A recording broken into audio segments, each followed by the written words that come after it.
I want to lose weight, to hike more, to pay off some debt, to audition and book more, and to travel. Those were my goals for 2019. And I hit those goals. But when 2020 began, I started thinking, what did I accomplish that would help my life long term? What did I do that 30-year-old Sophia is gonna be like, wow, so glad 24-year-old Sophia did that? Nothing.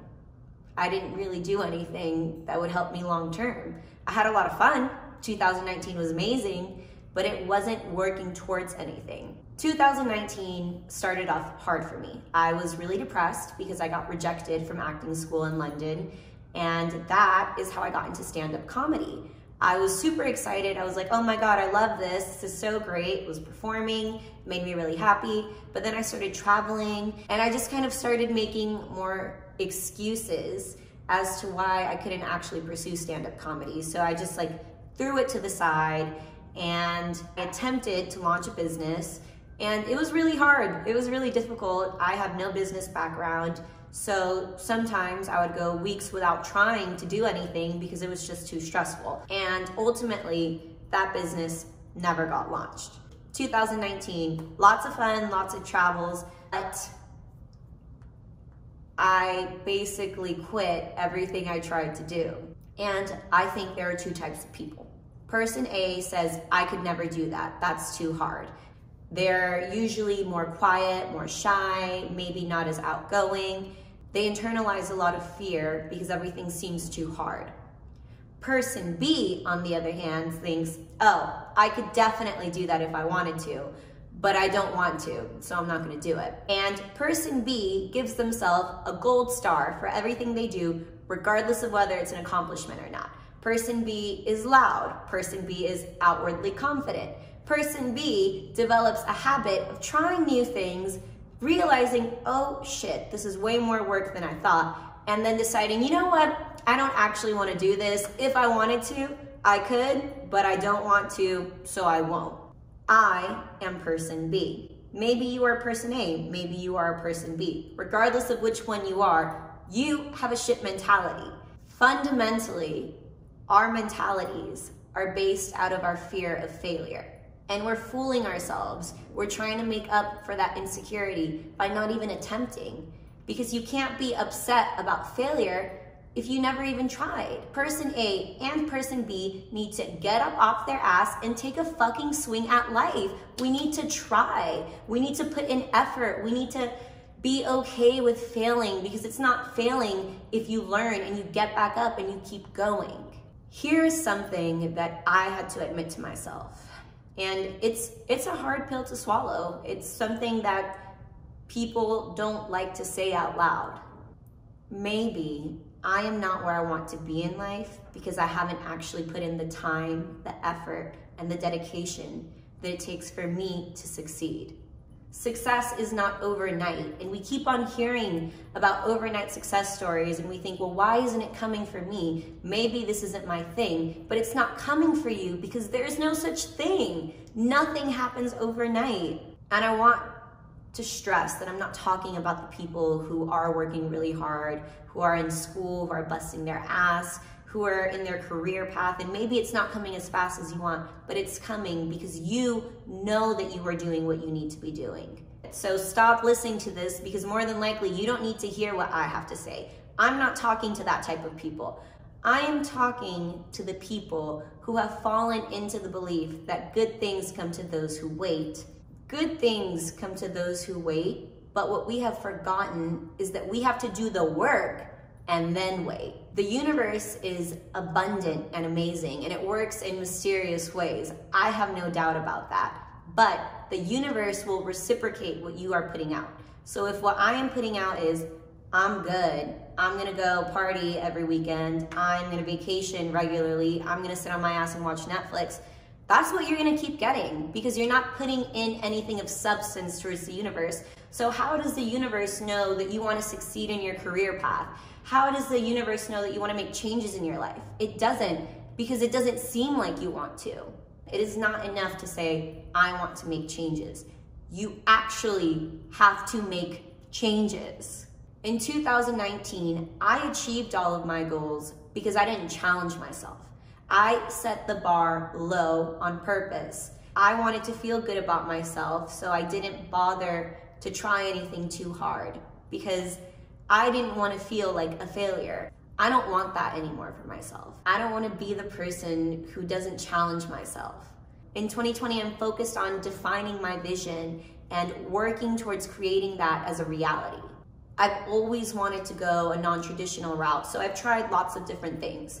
Basically, every time I've ever attempted anything, this is what it looks like. 1, I blast it all over social media, Instagram, Facebook. Guys, I'm trying something new, please support it. Then 2, all of you guys support me because I am very lucky to have a really good support system of friends, family, followers, from strangers on social media. I feel good about myself. I'm like, yes, bitch, you are doing it. And then it comes down to actually doing the work and I panic. I think, wow, this is a lot more than I thought it was. It's gonna take a lot more time than I thought it would. It's gonna take a lot more effort than I thought it would. You know what? This isn't actually what I want to do. I'm gonna try something else. And then I repeat those steps. And I'm not saying exploration isn't good. Exploration is crucial. It is what makes your 20s so exciting and so open to anything that could happen. But the problem is that when you are quitting everything you try, not because you don't enjoy it, not because you don't think it could bring you great value in life, but because you think it's just too hard. That's what I do. I don't want to do that shit anymore. In 2020, I am breaking that pattern. And the irony is not lost upon me. Here it is, my next project. It's a blog, it's a video series. Please follow me.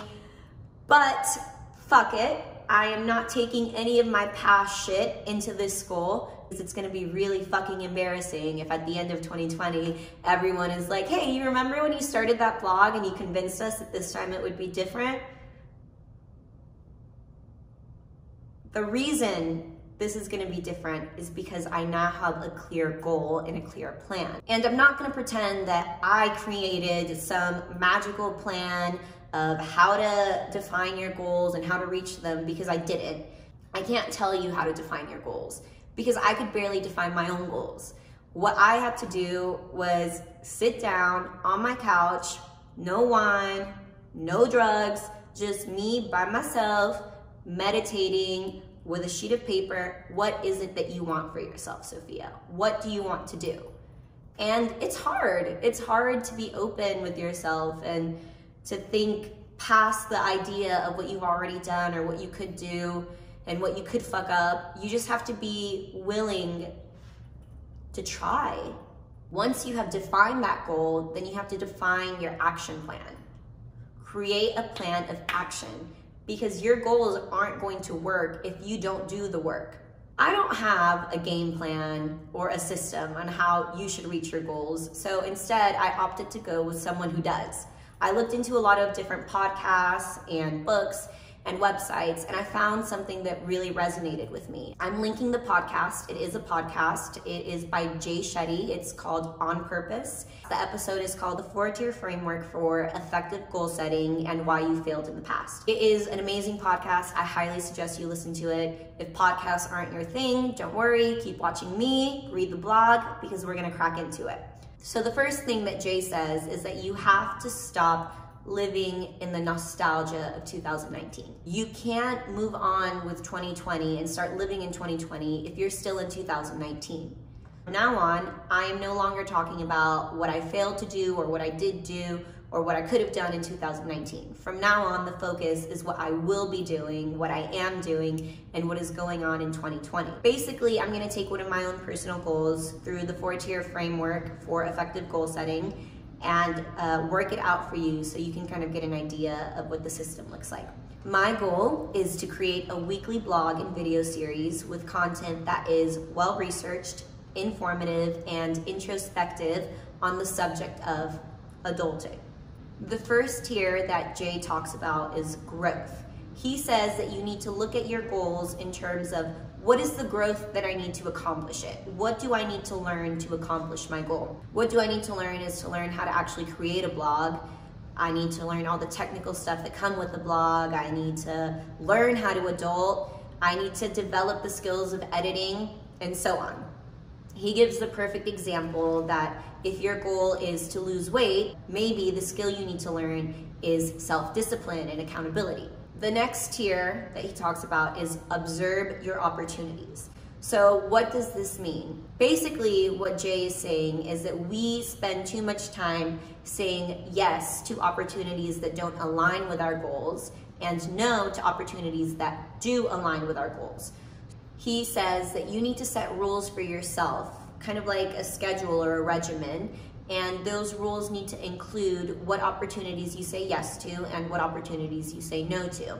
You need to have criteria for when it's okay to break those rules. So if everything is clear and specific, then you know what you can and can't do. So what are my rules and criteria? I have created a schedule for myself that says every Monday I will drop new video and new blog posts at 2 p.m. And that means that I have to do all of the work to be prepared to release my post on Monday. So if it's Friday night and I have done absolutely nothing and all of a sudden my best friend says, hey, let's do girls' night, I have to say no to that opportunity. I have to have the discipline to sit my ass down and start doing the work.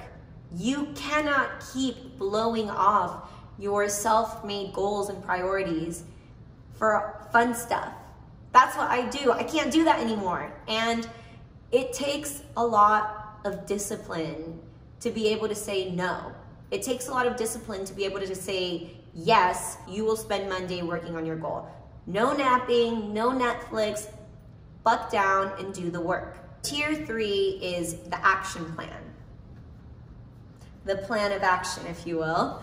And this, I think, is the most important tier in the 4-tier framework. Jay gives an awesome example that illustrates what he means with an action plan. Imagine a ladder, right? And the top of the ladder is your goal, your reaching of that goal. But the ladder is missing all of the other steps. If you don't have all those steps, no matter how hard you jump, no matter how hard you try, you're probably not gonna reach that final step. And that is what your actions are. Your actions, your plan of actions, are the steps in that ladder. You need to break your goal into building blocks. And the first building block needs to be something that you can do right now. The specific questions that you need to ask yourself are, what am I going to do? When am I going to do it? How am I going to do it? Who am I going to do it with? And why am I going to do it? What am I gonna do? I'm gonna create a weekly blog post and video series. When am I going to do it? Every Monday I will release a new post. I created a schedule for myself. How am I going to do it? I'm gonna do it by researching. I'm gonna do it by talking to other people with more experience. I'm gonna do it by making sure that I always have my equipment with me wherever I'm traveling. Who am I gonna do it with? I will do it mostly by myself, except maybe sometimes there will be someone who knows what they're talking about in the skill that I need help with, so I'll collaborate with them. Why am I going to do it? Why am I doing this? Why am I dedicating a year of my life to a blog? And there's a lot of reasons why I want to do this. I want to do this for myself to learn how to complete something, how to do something actually start to finish and look back at it with pride. I want to actually learn the skills that I'm writing about. I want to learn how to adult. I want to be that self-sufficient, independent person. And I want to hopefully be part of your journey. I know that's really cheesy, but I've always felt like I was on a journey, and I think that there is comfort in being on a journey with other people because you know that you're not alone. And it is a deeply personal journey because your journey isn't gonna look the same as mine. We are not gonna have the same goals. But regardless, we know that we are working towards something, and God, that just feels like, it feels good. It feels good to feel like you're building something. The final tier in the system is make this the year of. So Shetty tells us to pick a focus for the year, a priority. And for me, this is the year of adulting. This is the year of the blog.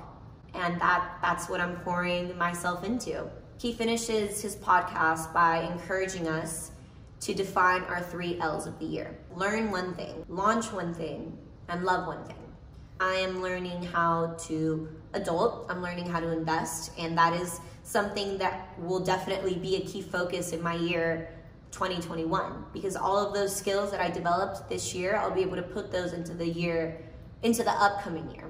And the thing that I'm launching this year is pretty obvious. I'm launching my blog, my channel, and I'm nervous, excited, but I'm doing it, and I'm definitely gonna fuck up. I'm definitely gonna stumble along the way, but I'm doing it, and that is gratifying.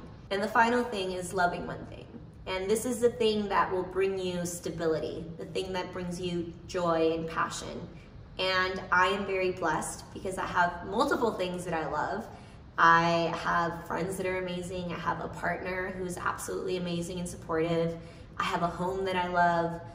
But the central thing that I'm pouring my love into this year is to create, to write, to film, to research. All of those things are gonna be my constant this year. And it feels good. And I keep on saying things feel good because I am in a much happier place starting the year off like this than I was last year. And though I have spent this entire blog talking about how it's not good to be too self-indulgent, I do think that you need to foster that love and foster that sense of purpose and relish it, but keep doing the work. Crucial part, do the work. Be happy, be lovey-dovey, reward yourself, but do the work, do the work. Did I say that enough times? All of that was a lot of work. We did it, it was a lot, but I feel like I laid down the foundation for what my year is gonna look like in regards to that goal. Setting a foundation doesn't guarantee that you're gonna accomplish a goal, but you will definitely be much more closer to accomplishing it once you have that foundation. And what will happen if you actually do the work, more than likely you will accomplish that goal. There is no magic recipe to success. There is no instant, overnight, here it is, you've got it, golden ticket. The only thing that guarantees that you can accomplish what you want is for you to actually do the work. I can't tell you how to stay motivated. I can't tell you what to do. That is something that you have to develop on your own. That is something that I'm trying to develop. But you are in control of yourself. You have to actively make the decision to wake up and do what you know you need to do. And I need to do what I know that I need to do. So I'm gonna do it. I'm doing it. Yes, I am. I am affirming that. I am throwing it out into the universe and I'm receiving it with gratitude. It's really important to have that gratitude and have that belief in yourself because it is what will keep you going if you allow it. Thank you all. I hope this was somehow helpful for you. It was really helpful for me. I got my shit together writing this and going through the system. I'm hoping to keep my shit together and continuing to put out this content. Next week's video and blog post is going to be about developing a good morning routine. This is the week where I will learn how to stop checking Instagram as soon as I wake up. And you know, like to be productive and meditate and shit. Will I be able to do it? I hope so. We'll find out. So stay tuned and have a wonderful rest of your week. Thanks, guys.